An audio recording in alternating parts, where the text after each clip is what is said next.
আলহামদুলিল্লাহ, ঈদ মোবারক। আমি যখন নামাজ পড়ি মাঝে মাঝে একটা দোয়া খুব কমন পড়ি। এটা কখন পড়ি জানেন?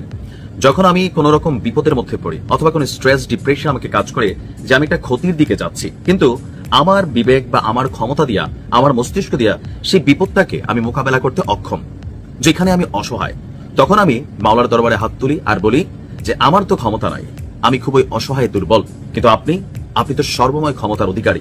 আপনি চাইলে আমার শত্রুর অন্তরে ভালোবাসা বা দয়ার উদ্রেক ঘটাইতে পারেন, আমি তাকে মোকাবেলা করতে অক্ষম।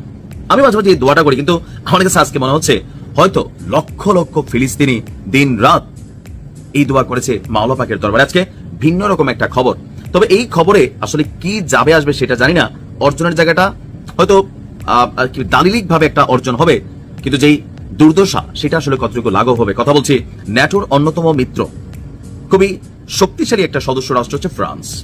আর আপনারা জানেন যে ফিলিস্তিনকে রাষ্ট্র হিসেবে স্বীকৃতি দেওয়া নিয়ে গেল কয়েক মাস আগে ফ্রান্সের প্রেসিডেন্ট ইমানুয়েল ম্যাক্রো তিনি একটা বক্তব্য দিয়েছিলেন। তার সেই বক্তব্যের পরে আপনার ইউরোপের আরো বেশ কিছু দেশ তার সেই বক্তব্যের সাথে তারা সহমত পোষণ করেছিল। আবার মাঝখানে যুদ্ধের পরিস্থিতি, ক্ষমতার পালাবদল, সকল কিছুর পরে আমরা দেখেছিলাম যে পরিস্থিতিটা আবার বদলে যাচ্ছে, কিন্তু দিন শেষে সেই আশার আলো আমি দেখতে পাচ্ছি। ফিলিস্তিনকে স্বীকৃতি দিতে যাচ্ছে আপনার ফ্রান্স, আর আনুষ্ঠানিকভাবে ফিলিস্তিনকে একটি রাষ্ট্র হিসেবে স্বীকৃতি দেওয়ার জন্য যতটুকু আয়োজন আছে সবকিছুই ইতিমধ্যেই কমপ্লিট করা হয়ে গেছে। আর ধারণা করা হচ্ছে যে আগামী মাসের প্রথম সপ্তাহে ফিলিস্তিনকে রাষ্ট্র হিসেবে স্বীকৃতি দিতে আপনার ফ্রান্স তাদের কার্যক্রম শুরু করেছে। ইমানুয়েল ম্যাক্রো মধ্যপ্রাচ্যে শান্তি অর্জনের দিকে একটি গুরুত্বপূর্ণ পদক্ষেপ হিসেবে মনে করছেন ফিলিস্তিনকে এই স্বীকৃতি দেওয়া। এক্স পোস্টে আইরিশ প্রধানমন্ত্রী সাইমন হ্যারিস বলছেন আগস্ট অথবা সেপ্টেম্বরে, কেউ কেউ বলছেন সেপ্টেম্বরে, কেউ বলছেন আগস্ট, যে ফ্রান্স ফিলিস্তিনকে স্বীকৃতি দেবে বলে প্রেসিডেন্ট ম্যাক্রোর ঘোষণাকে আমি স্বাগত জানাই। মানে আরো একটা রাষ্ট্রের সাথে কানেক্ট হয়েছে। তারা বলছে যে দ্বিরাষ্ট্র সমাধান বাস্তবায়নের ক্ষেত্রে এটি একটি গুরুত্বপূর্ণ অবদান, যা ইসরায়েলি এবং ফিলিস্তিন উভয়ের জন্য শান্তি ও নিরাপত্তার একমাত্র স্থায়ী ভিত্তি প্রদান করে। স্পেনের প্রধানমন্ত্রী বলছেন যে তিনিও ফিলিস্তিনকে রাষ্ট্র হিসেবে স্বীকৃতি দেওয়ার জন্য ফ্রান্সের যে সিদ্ধান্ত সেটাকে সাধুবাদ জানিয়েছেন। তার মানে আমরা দেখছি যে ফ্রান্সের ঘোষণার পর আপনার স্কটল্যান্ড থেকে শুরু করে, যেমন স্কটল্যান্ডের ফার্স্ট মিনিস্টার জন সুইনি তিনি আপনার যুক্তরাজ্যকে আহ্বান জানিয়েছেন যেন ফ্রান্সকে অনুসরণ করে। ইতিমধ্যে স্লোভেনিয়া, চেক প্রজাতন্ত্র এবং ইউরোপের অনেক দেশ ফ্রান্সের এই পদক্ষেপকে স্বাগত জানাচ্ছে। এখন এই যে স্বাগত বা সহমত পোষণ করা অথবা সাধুবাদ জানানো, এটার বিপরীত অর্থ হচ্ছে ফ্রান্সের এই সিদ্ধান্তকে সবাই মৌনভাবে গৌণভাবে সমর্থন দিচ্ছেন, যা ফিলিস্তিনের জন্য বিশাল একটা অর্জন। যদি আন্তর্জাতিক এই শক্তিগুলো আপনার ফিলিস্তিনকে রাষ্ট্র হিসেবে স্বীকৃতি দিয়ে দেয়, তাহলে সেটা ফিলিস্তিনকে অনেকটা শক্তিশালী করবে দালিলিক ভাবে। আর এক্ষেত্রে ইসরায়েলকে ফিলিস্তিনের অধিকৃত অনেক অঞ্চল, আন্তর্জাতিক যে সীমানা বিরোধ মানচিত্রে যে কাটছেড় করা হয়েছে সবকিছু কিন্তু আবার রিকারেকশনে যাবে, আবার নাও ঘটতে পারে। বাকি হলো যুদ্ধের অবস্থা। রাষ্ট্র হিসেবে স্বীকৃতি দিয়ে দিলে এই যুদ্ধ কিন্তু বন্ধ হয়ে যাবে, কিন্তু প্রশ্ন হচ্ছে এই কাজটা করা কতটা সোজা। এটা আসলে অনেক কঠিন একটা কাজ। তারপরেও ওই যে মাওলা চাইলে শত্রুর অন্তরে ভালোবাসা উদ্রেক করে ঘটাইতে পারে। একটা সময় আমরা ফারাওদের কথা শুনতাম বা স্বৈর শাসকদের কথা শুনতাম।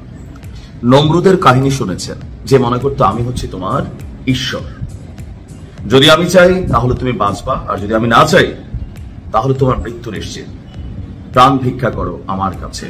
ঠিক এমন সুরে ডোনাল্ড ট্রাম্প গতকালকে একটা আক্ষেপ প্রকাশ করেছেন রূপসার ভালোবাসা খাওয়ার জন্য। রাখে কে আল্লাহ, মারে কে আল্লাহ, আমরা মুসলিমরা এটাতে বিশ্বাস করি। কিন্তু ডোনাল্ড ট্রাম্প বলছে সে নাকি ইরানের সর্বোচ্চ নেতা খামেনি সাহেবের প্রাণ বাঁচাইছে বা প্রাণ রক্ষা করছে বা প্রাণ ভিক্ষা দিচ্ছে, আর খামেনি সাহেব কোনো থ্যাংক ইউ দেয় নাই। থ্যাংক ইউ দিব নাকি মনে মনে পাইছে $5 দেওয়ার জন্য, যদি বেড়ে পাইতো, শরীরে মাংস আছে, নাদুস নুদুস মোটামুটি ধরেন $5 দিতে ভালোই লাগতো। যাই হোক, ইরানের সর্বোচ্চ নেতাকে নিয়ে আরো অনেক ধরনের সমালোচনা করেছে ট্রাম্প, আর তারই বক্তব্যের পর প্রতিক্রিয়া জানিয়েছে ইসলামিক রেভলিউশনারি গার্ড কর্পস বা আইআরজিসি যিনি প্রধান আছেন। মুখপাত্র ব্রিগেডিয়ার জেনারেল রমেজান শরীফ তিনি ট্রাম্পকে এবং আমেরিকাকে সতর্ক করে বলছে, যদি ইরানের জাতীয় স্বার্থ এবং সম্পদের উপর আবার আক্রমণ করা হয় তাহলে এবার প্রতিক্রিয়া হবে ভিন্ন। মানে এক ধাপে ইরানের বিভিন্ন জায়গায় যে আমেরিকা হামলা চালিয়েছে, ইরান পাল্টা কাতারের ঘাঁটি উড়াই দিছে, এর মধ্যে আবার আমেরিকা একটু ধমক টমক দিচ্ছে। তো সোজা কথা, আমেরিকার বিরুদ্ধে ইরানের বক্তব্য হচ্ছে যদি এরকমের কোন অ্যাক্টিভিটিস আবার করা হয় এবার ভিন্ন প্রতিক্রিয়া আমরা দিব। প্রতিক্রিয়া কি?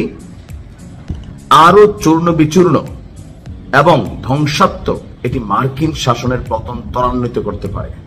মানে একযোগে এতগুলো অভিযান চালাবে যেটা মার্কিন শাসন, আমেরিকার যে ক্ষমতা, সরকার মানে ট্রাম্পের সরকারের পতন ঘটাই দিবে।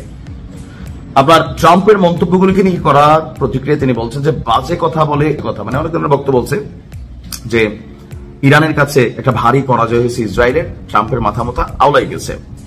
পৃথকভাবে আইআরজিসির ডেপুটি কমান্ডার মোহাম্মদ রেজা নাকভি বলছেন, যদি কোনো ধর্মীয় কর্তৃপক্ষের উপর সামান্যতম আক্রমণ হয়, চুল পরিমাণ, জাররা পরিমাণ, তা সফল হোক বা না হোক, একজন আমেরিকান প্রতিনিধিও এই অঞ্চল থেকে পালাতে পারবে না।